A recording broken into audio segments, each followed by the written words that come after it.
Welcome to the Engineerable channel. In this video, we're going to take a quick look at some of the external differences between the Splatrball SRB400, this is one that's done a little paint job too, and the Splatrball SRB1200.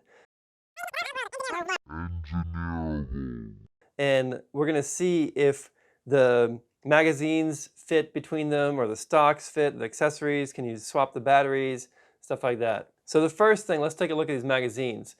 Do the SRB400 magazines fit in the 1200? And so this is a blue one, there's an orange one here. Let's check that out. Yeah, it looks like a good fit. We'll have to test a little bit later to see does it actually fire, but the fit looks good. Fits right in there, snaps in there securely, no problems there. If you look at the shape up here between the drum magazine and the regular magazine, we see that the shape is the same. The sizes are the same. Everything should fit together the same. There is a drum magazine available for the SRB400, the 800 round capacity drum magazine versus the 1200 round capacity magazines. Now let's see if this drum magazine will fit on the SRB400. Here we go. It fits. Okay, we'll do a test later to see if it actually fires with it, but it fits.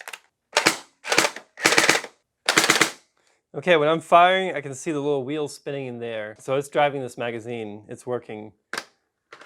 One of the main differences between these two blasters, other than the cosmetics, is that the SRB400 has single fire here and automatic mode. SRB1200 only has safety and automatic, does not have single fire mode. I like the trigger guard here better on this one because it's narrower. The trigger guard on this one is really wide, kind of feels like it gets in the way of your hand here, this whole thing. The hand grip is also smaller on the SRB400. It fits the hand better to me. Look at this difference between this grip. Like this is my hand on this grip, it kind of wraps all the way around. And then look at my hand on this grip. Like it barely makes it all the way around. It just feels very large. This feels much better in the hand. This is the 400 battery, this is the 1200 battery. The batteries are similar in terms of voltage, and they're both 7.4 volt, 1800 milliamp hour. But what I noticed is the 1200 battery has some kind of circuitry in here, probably a thermal circuitry to shut off the power if it gets too hot or something like that, or some kind of simple battery management system in there. The connectors are the same on the ends, but they have, on the 1200, they have this nice plastic strain relief there that's going to help you, prevent you from pulling out pins if you just pull on the wires here. This you can grip on there and pull better with that. That's a nice feature on there. Maybe they've learned a few things and improved them for the 1200. I want to point out that the battery compartment on the 1200 is much tighter. There's really no option to put a 3S 11.1 volt battery in here that's made of three 18650 batteries. You could probably do it with a foil type lithium-ion battery pack, but you would have to find one of those that would fit inside this battery compartment. On the 400, the battery compartment is much wider. There's actually space, like if you had another 18650 cell over here, there would be space for it. But remember that if you upgrade the battery, you're going to have to upgrade the gears and the motor and the gearbox eventually also. Something unique about the 1200 is it has a blue LED and light tube here. And one strange thing about it is that the blue LED lights up as soon as you plug in the battery, even if the switch is in the off position. So here we go. There. The blue LED also gives away your location if you're playing at night. So I'm going to show a video later how you can go in here, open this up, and disable the blue LED. And I'm also going to add a tracer unit to this also to be able to use glow-in-the-dark gel balls. This is the 400 stock. This is the 1200 stock. 1200 stock is lighter. The 400 stock has a weight in the back of it. It's a little bit heavier. The 1200 stock has a rubber back piece, which is nice, and it's also a little bit wider on the back.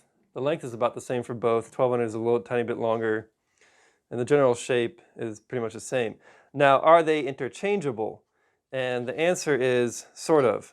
So let's put the 1200 on the 400, and when I put this down, you can see this back snap doesn't snap all the way over it. It doesn't, yeah, it would come off if you pushed up on it hard enough. Versus if I put the original one on there, it's a little bit tighter and it snaps all the way over. This 400 stock, it fits on this. It's a little bit tight and it does snap into place. So you could use the 400 stock on the 1200. It's definitely much tighter.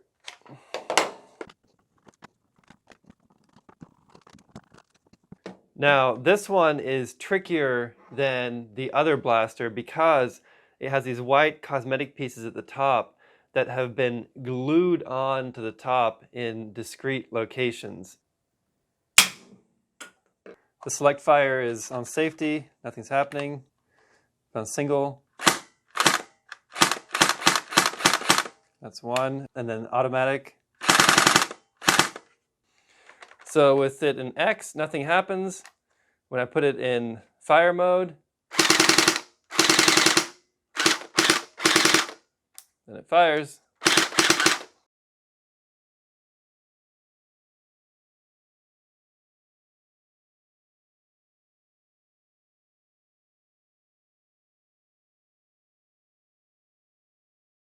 I'm going to do another video where I actually shoot some gel balls with the drum mag on the 400 and the regular magazine on the 1200 and see how it actually works with some gel balls. So make sure you subscribe and take a look at that video in the future. And thanks for watching.